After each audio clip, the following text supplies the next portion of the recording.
Perkenalkan, nama saya Axel Kevin Deputra dengan NIM 19613167 akan membuat video hafalan. Obat yang pertama itu ada methotrexate dengan indikasinya itu anti rematik, off-labelnya itu ibu sistem, efek sampingnya itu mual, sakit perut, anoreksia. Interaksi obatnya itu methotrexate dengan selesokip itu menyebabkan resiko masalah pada hati. Terus methotrexate dengan chloroquine itu dapat menurunkan bioavailabilitas methotrexate. Cara pemberiannya itu diberikan saat perut kosong, dapat diberikan bersamaan dengan makanan agar dapat mengurangi ketidaknyamanan GI. Hindari konsumsi dengan produk yang kaya susu. Mekanisme kerjanya itu menghambat reduktase asam dihidrolik, menghambat sintesis purin dan asam timidilat yang pada gilirannya mengganggu sintesis DNA dan replikasi seluler. Terus populasi khusus ibu hamil kategori X, laktasinya itu didistribusi ke dalam susu. Kontraindikasi pada wanita menyusui karena risiko untuk menyusui bayi. Gangguan hati itu kontraindikasi pada pasien yang memiliki penyakit hati kronis. Gunakan dengan sangat hati-hati. Obat kedua itu ada leflunomid dengan indikasinya itu anti rheumatoid arthritis. Off-labelnya itu transplantasi renal. Efek sampingnya itu sakit kepala, bronkitis, hipertensi. Interaksi obatnya itu leflunomid dengan montelukast itu dapat meningkatkan konsentrasi plasma montelukast. Mekanisme kerjanya itu metabolit menghambat sintesis nukleotida pirimidin dengan antiproliferatif untuk sel T. Cara pemberiannya itu 100 mg sekali sehari dalam 3 hari. Lalu diberikan 20 mg sekali sehari. Bisa diberikan dengan atau tanpa makan. Populasi khususnya itu ibu hamil kategori X, pediatrik, keamanan dan kemanjuran pada pasien anak itu belum sepenuhnya dievaluasi. Gangguan hati tidak dianjurkan pada pasien yang seropositif untuk hepatitis B dan C. Kemudian ada obat ketiga itu hidroksikloroquine. Indikasinya itu anti rheumatoid arthritis, off-labelnya itu porfiria cutanea tarda. Efek sampingnya itu diare, muntah, sakit perut. Interaksi obatnya itu methotrexate dapat meningkatkan efek samping methotrexate. Siklosporin dapat meningkatkan kadar siklosporin. Mekanisme kerjanya itu mekanisme yang mendasari efek antiinflamasi dan imunomodulator dari hidroksikloroquine tidak diketahui. Cara pemberiannya itu dewasa 1-2 kali sehari, anak 1 tablet, tidak sesuai dengan untuk anak dengan berat badan 31 kg. Maksimalnya itu 6,5 mg per kilogram per hari berdasarkan berat badan ideal. Dikonsumsi dengan makanan. Populasi khusus ibu hamil kategori C, laktasinya itu terdistribusi dalam ASI, gangguan hati, hidroksikloroquine dapat terkonsentrasi di hati. Jadi gunakan dengan hati-hati. Kemudian ada etanercept dengan indikasi anti rheumatoid arthritis, off-labelnya itu penyakit kulit, Efek sampingnya itu infeksi, diare, reaksi di tempat suntikan.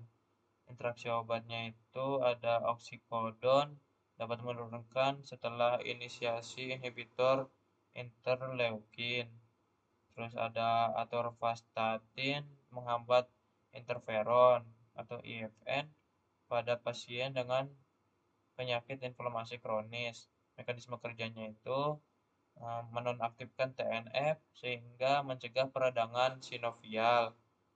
Tambahkan cara pemberiannya itu tambahkan perlahan 1 ml air bakteri ostatik untuk injeksi. Lalu aduk perlahan agar tidak berbusa dan jangan dikocok. Populasi khususnya itu ibu hamil kategori B, geriatriknya itu tidak ada perubahan substansial dalam keamanan atau kemanjuran relatif terhadap obat dewasa di orang dewasa yang lebih muda. Gunakan dengan hati-hati.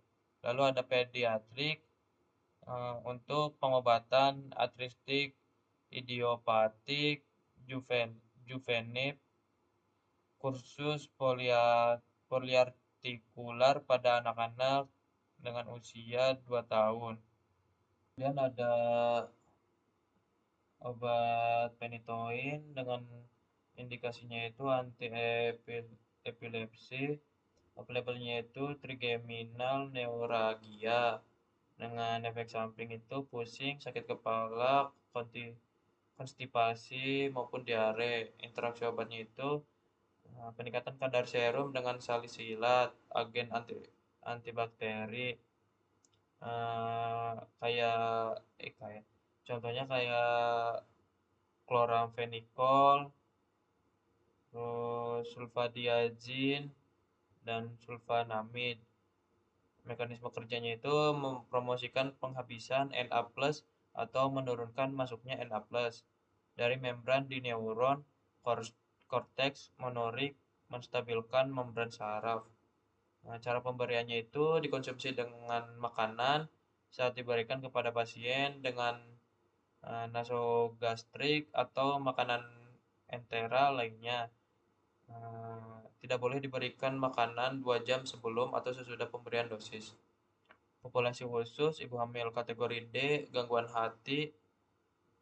Pasien gangguan hati dapat menunjukkan tanda-tanda awal ketoksikan.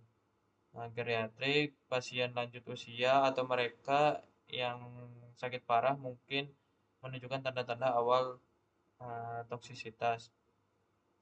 Kemudian selanjutnya ada valproic acid dengan indikasi antiepilepsi. Off-labelnya itu skizofrenia, efek sampingnya itu pusing, tremor, dan mual. Interaksi obatnya itu peningkatan risiko toksisitas dengan bupropion, peningkatan risiko defisiensi karnitin dengan pisilin. Terus mekanisme kerjanya itu dapat meningkatkan tingkat penghambatan neurotransmitter gamma atau GABA di otak. Juga dapat menghambat saluran natrium dan kalium. Cara pemberiannya itu sebaiknya dikonsumsi dengan makanan. Populasi khusus ibu hamil kategori D, geriatrik itu peningkatan obat terkadang dikaitkan dengan mengantuk atau tremor, gangguan hati, penyakit hati merusak kapasitas untuk menghilangkan asam valproat. Selanjutnya ada obat topiramat dengan indikasi antiepilepsi. Off-labelnya itu sakit kepala cluster, efek sampingnya itu tremor, anoreksia, pusing.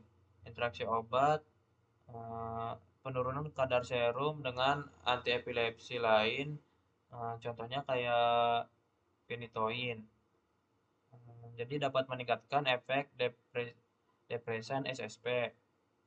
Mekanisme kerja menghambat saluran natrium yang bergantung pada tegangan saraf dan dapat meningkatkan aktivitas penghambatan neurotransmitter asam gamma atau GABA. Cara pemberiannya itu dapat dikonsumsi dengan atau tanpa makanan. Populasi khusus, ibu hamil kategori C, pediatriknya itu eh, keamanan dan kemanjuran untuk pengelolaan gangguan kejang tidak ditetapkan pada anak. Laktasi itu gunakan jika berpotensi manfaatnya lebih besar daripada risikonya. Selanjutnya ada obat levetiracetam dengan indikasi antiepilepsi. Off-labelnya itu fase manik dari gangguan bipolar. Efek samping itu infeksi, sakit kepala, eh, nasofaringitis. Interaksi obatnya itu dapat menurunkan kemanjuran levetiracetam oral ketika diminum dengan makrogol, pancar osmotik. Lalu dapat meningkatkan konsentrasi serum metode methotrexate. Selanjutnya mekanisme kerja, mekanismenya itu tidak diketahui, tapi dapat menghambat saluran kalsium tipe N yang bergantung pada tegangan, meningkatkan protein sinaptik yang memodulasi pelepasan neurotransmitter melalui perpindahan modulator negatif dapat memfasilitasi transmisi penghambatan GABA. Cara pemberiannya itu diberikan dengan atau tanpa makanan, dapat diambil langsung atau diencerkan dalam segelas air oralnya. Terus populasi khusus, ibu hamil kategori C, ibu menyusui terdistribusi ke dalam ASI. Pediatri, keamanan dan kemanjuran tidak ditetapkan pada anak-anak kurang dari 16 tahun. Gangguan ginjal, penyesuaian dosis direkomendasikan untuk pasien dengan penurunan CLCR. Selanjutnya ada obat lamotrigin dengan indikasinya itu antiepilepsi, off-labelnya itu bipolar disorder. Efek sampingnya itu rinitis, sakit kepala, insomnia. Terus interaksi obatnya itu valproat secara signifikan menghambat glukoronidasi. Lamotrigin yang mengakibatkan peningkatan konsentrasi serum dan efek toksik lamotrigin. Mekanisme kerjanya itu menghambat pelepasan asam amino glumat rangsang yang dapat menghambat saluran natrium sensitif tegangan yang menstabilkan membran saraf. Cara pemberiannya itu dapat dikonsumsi dengan atau tanpa makanan. Populasi khusus, ibu hamil kategori C, gangguan ginjalnya itu gunakan dengan hati-hati pada pasien dengan gangguan ginjal berat. Gangguan hati gunakan dengan hati-hati. Sesuaikan dosis pada pasien dengan gangguan hati sedang maupun berat. Selanjutnya ada obat etosukimib dengan indikasi anti epilepsi. Off-labelnya itu tidak diketahui. Efek sampingnya itu pusing, mual, sakit kepala. Interaksi obatnya itu peningkatan konsentrasi plasma dan risiko ketoksikan dengan asam valproat. Mekanisme kerjanya itu menekan transmisi saraf di korteks motorik, meningkatkan ambang rangsangan kejang di SSP. Cara pemberiannya itu berikan secara oral dengan kapsul atau larutan oral tanpa memperhatikan makanan. Tetapi pemberian dengan makanan atau cairan dapat membantu meminimalkan efek GI yang mencurigakan. Populasi khususnya itu ibu hamil kategori C, ibu menyusuinya itu terdistribusi di dalam ASI. Gangguan ginjal itu gunakan dengan sangat hati-hati pada pasien dengan gangguan ginjal. Pediatrik, keamanan dan kemanjuran tidak ditetapkan pada anak dengan usia kurang dari 3 tahun.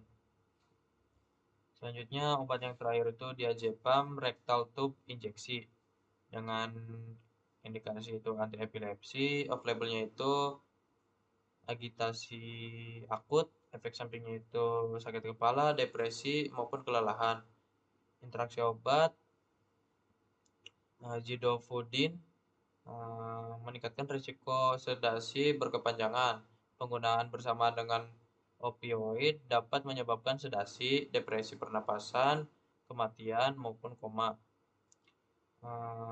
Mekanisme kerja memodulasi efek pasca sinapsi dari transmisi GABA, meningkatkan penghambatan prasinaps. Tampaknya bertindak pada bagian dari sistem limbik serta pada talamus dan hipotalamus untuk menginduksi efek menenangkan. Cara pemberiannya itu untuk injeksi diberikan dosis langsung ke vena. Jika tidak memungkinkan, suntikan obat ke dalam selang larutan 4 yang mengalir sedekat mungkin dengan tempat penyisipan vena. Berikan secara rektal sebagai gel yang bersedia secara komersial melalui perangkat pengantar yang disediakan oleh pabrikan. Populasi khusus gangguan hati, kurangi dosis, gunakan dosis efektif terkecil untuk menghindari sedasi berlebihan. Gangguan ginjal, gunakan dosis efektif terkecil untuk menghindari over sedasi. Terus ada geriatrik 4 itu awalnya 2-5 mg sebagai dosis tunggal. Tingkatan dosis secara bertahap sesuai kebutuhan dan toleransi. Kemudian rektal, dosis yang diberikan harus disesuaikan ke bawah untuk aplikator gel rektal yang tersedia secara komersial. Terima kasih, kurang lebihnya mohon maaf. Billahi taufiq wal hidayah. Wassalamualaikum warahmatullahi wabarakatuh.